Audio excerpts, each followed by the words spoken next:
Hello everybody, galing nga pala ako sa Mulos guys.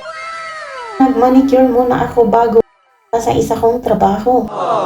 Kabababa ko pa lang niya ng bus, pauwi na din ako sa aming tahanan.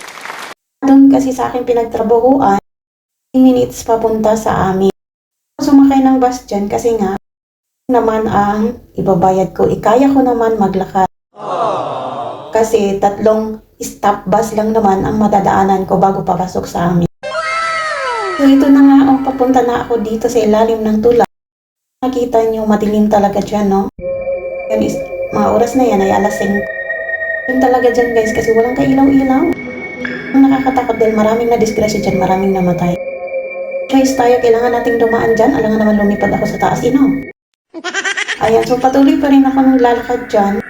Hanggang sa ako'y makalabas na. Maraming nakalagay dyan guys na rest in peace. Kasi maraming nakaraang taon. Maraming taon na daw nangyari. Sanay na ako dyan dumaan.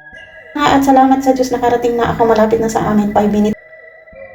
Parating na rin ako. Thanks God.